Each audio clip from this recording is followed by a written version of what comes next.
नमस्कार सभी को। Welcome to our channel. पीछे की वीडियो में हमने पास्ट टेंस पूरा कर लिया था, तो आज का हमारा टॉपिक है फ्यूचर टेंस। फ्यूचर टेंस का जो भाग है, पहला टाइप है future indefinite tense. Future indefinite tense की जो पहचान की बात कर लेते हैं। इसकी जो पहचान होती है, गा, गे, गी, यानी वाक्य के अंत में हमें गा, गे, गी मिलेगा। जैसे वह पुस्तक पढ़ेगा,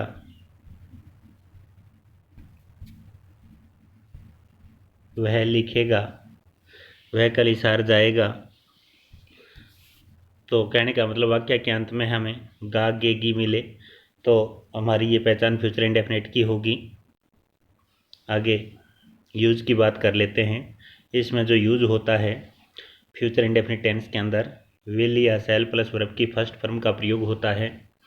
यानी जो हेल्पिंग वर्ब है इसमें फ्यूचर इंडेफिनिट के अंदर, वो विल और सेल है, और वर्ब की फर्स्ट फॉर्म का प्रयोग होता है, मेन वर्ब की फर्स्ट फॉर्म। तो हम इसके विल और सेल कहाँ किस सब्जेक्ट के साथ प्रयोग होगा, तो आई और वी, यानी ये फर्स्ट पर्सन होते हैं। फर्स्ट पर्सन के साथ सेल का प्रयोग होता है। आई और वी यानी फर्स्ट पर्सन है, इनके साथ सेल। बाकी जितने भी सब्जेक्ट बच गए सेकंड और थर्ड पर्सन के, उनके साथ विल का प्रयोग होता है। ये बात ध्यान में रखने की बात है कि आई वी फर्स्ट पर्सन है, इनके साथ सेल का प्रयोग करेंगे। और सेकंड और थर्ड पर्सन जैसे he, she, it, you, they, any name, ये सेकंड और थर्ड पर्सन हैं, इनके साथ विल का प्रयोग होगा। सीधी सी बात है, आई और वी के साथ सेल। बाकी जितने भी कर्ता बच गए, जैसे एनी नेम है, किसी का कोई नेम हो, ही हो, सी हो, इट हो, यू है, दे है, तो ये सेकंड और थर्ड पर्सन होते हैं। एनी नेम थर्ड पर्सन है, ही, सी थर्ड पर्सन है, यानी सेकंड और थर्ड पर्सन के साथ हम विल का प्रयोग करेंगे। आगे देख लीजिए। और एक आगे जो मॉडल्स में हम बता देंगे आपको कि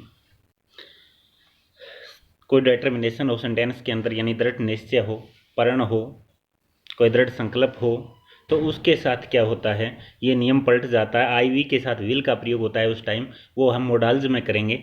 अब तो हमें केवल यही बात समझनी है कि आई वी के साथ सेल और सेकंड और थर्ड पर्सन के साथ हम विल का प्रयोग करेंगे।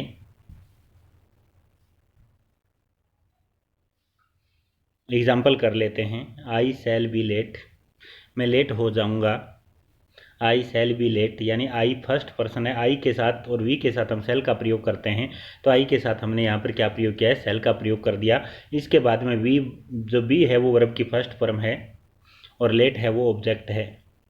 आगे देख लीजिए, we shall not be go there, तो वी के साथ मैंने बताया था फर्स्ट पर्सन यानी आई और वी के साथ हम सेल का प्रयोग करते हैं, तो यहाँ पर भी हमने सेल का प्रयोग किया है।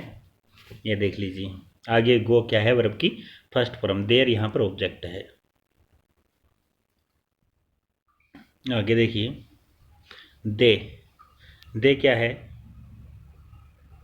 थर्ड पर्सन है, तो थर्ड पर्सन के साथ किसका प्रयोग हुआ है, विल का प्रयोग हुआ है। दे विल गो टुमारो, यानी विल प्लस वर्ब की फर्स्ट फॉर्म, गो वर्ब की फर्स्ट फॉर्म है, और थर्ड पर्सन के साथ किसका प्रयोग हुआ है, दे के साथ विल का प्रयोग हुआ है। इसके आगे देखिए, he will not adopt a child, तो ही थर्ड पर्सन है, इसके साथ हमने किसका प्रयोग किया है, ही के साथ विल का प्रयोग। तो ध्यान देने की यही बात है कि आई वी के साथ सेल, बाकी जितने भी सब्जेक्ट बचे हैं उनके साथ हम विल का प्रयोग करेंगे। तो he will not adopt a child, इसमें देख लेते हैं, ही क्या है, सब्जेक्ट है, विल हेल्पिंग वर्ब है, नॉट, अडॉप्ट क्या है, वर्ब की फर्स्ट फॉर्म, और ए चाइल्ड यानी ऑब्जेक्ट है। आगे देख लीजिए, यानी सिंपल सेंटेंस में क्या क्या होता है। सिंपल सब्जेक्ट, सिंपल सेंटेंस है, उसके अंदर पहले सब्जेक्ट होगा, फिर विल या सेल, फिर वर्ब की फर्स्ट फॉर्म, और फिर object. I shall punish you, I shall punish you, तो आई के साथ हमने सेल का प्रयोग कर दिया, उसके बाद में वर्ब की फर्स्ट फॉर्म और फिर object. I shall punish you. I हमारे पास सिंगुलर यानी सब्जेक्ट है आई, और उसके साथ यानी फर्स्ट पर्सन है, इसके साथ हमने सेल का प्रयोग किया है।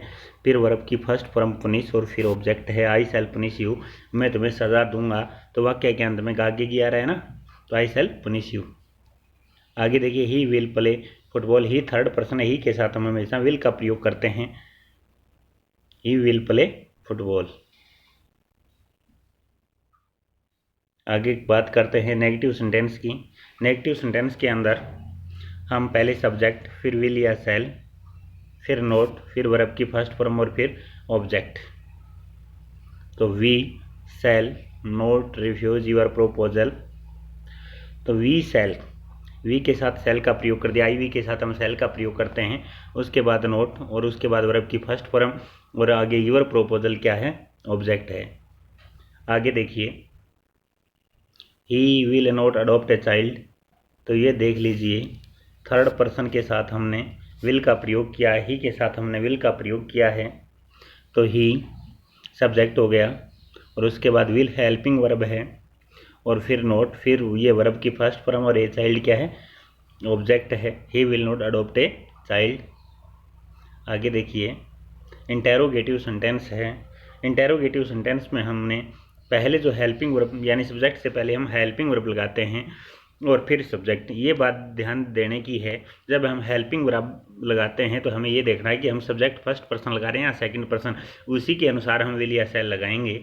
तो विल या सेल लगा दिया, उसके बाद में हमने क्या कर दिया, सब्जेक्ट, और उसके बाद में हमने वर्ब की फर्स्ट फॉर्म और उसके बाद में हमने क्या किया है, ऑब्जेक्ट।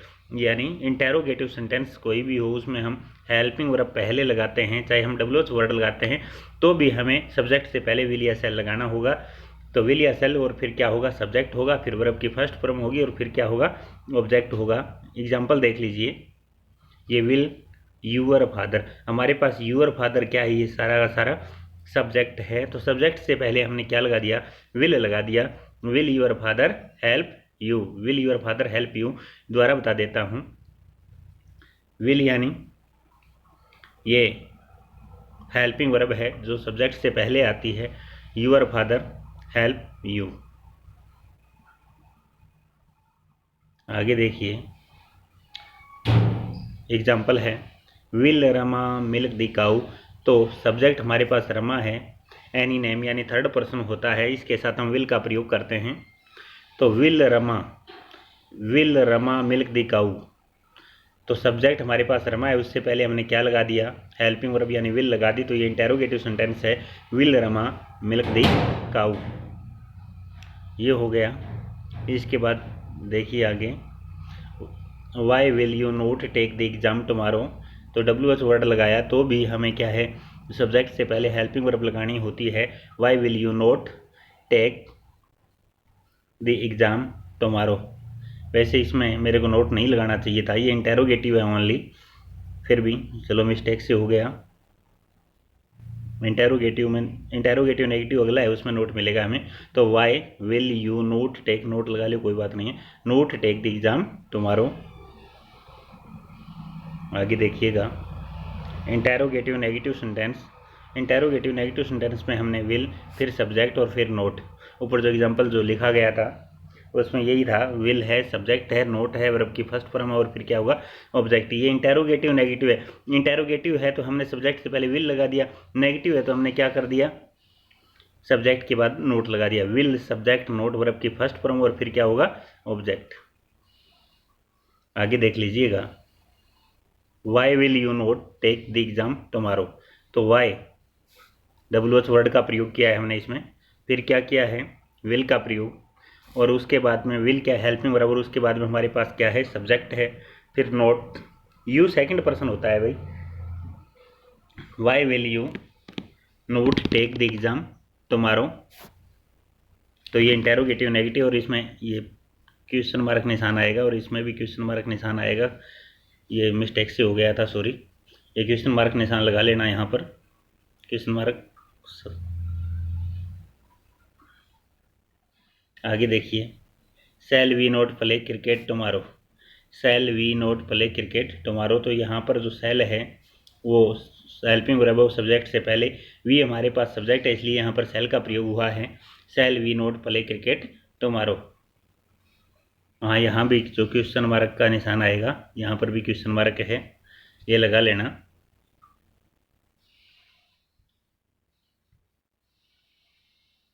आगे देखिएगा, रूल कर लेते हैं। जो 8th 9th और 10th और ऊपर की जो क्लासें होती हैं उनमें प्रयोग होते हैं, जो वर्ब भरनी आती है उनके लिए हैं। टू शो फ्यूचर, यानी फ्यूचर को दर्शाने के लिए। जैसे सेंटेंस के अंदर हमें क्या मिलेगा, टुमारो मिलेगा, फ्लोइंग डे होगा, नेक्स्ट वीक होगा, नेक्स्ट मंथ होगा, नेक्स्ट नाइट भी हो सकता है, नेक्स्ट ईयर हो सकता है, नेक्स्ट डे हो सकता है। यानी कहने का मतलब यही है कि भविष्य का कोई भी समय दर्शाया जाए तो हम किसका प्रयोग करेंगे, विल या शैल प्लस वर्ब की फर्स्ट फॉर्म यानी फ्यूचर इंडेफिनिट का प्रयोग करेंगे। तो इसमें देख लीजिएगा, अगला जो एग्जाम्पल है इसमें देख लीजिए, he will go to Mumbai next week. इसमें हमें क्या है, भविष्य का मिला है नेक्स्ट वीक, कि वह अगले सप्ताह है मुंबई जाएगा।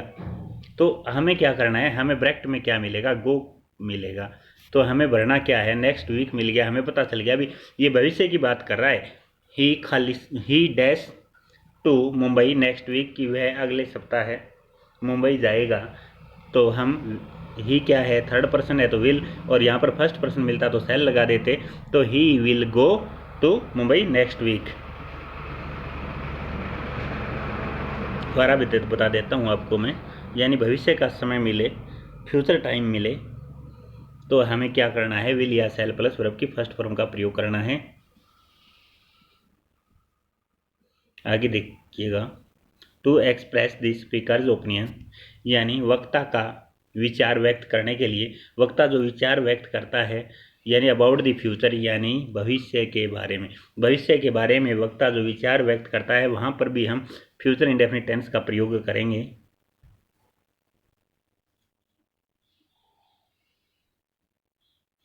आई थिंक, मैं सोचता हूँ, he will not come back, यानी ये कहता है कि भविष्य के बारे में था, मैं सोचता हूँ कि वह वापस नहीं आएगा। यहाँ पर हमें ब्रैकेट में क्या मिलता, कम मिलता, यहाँ पर तो मैंने भर रखा है विल और कम।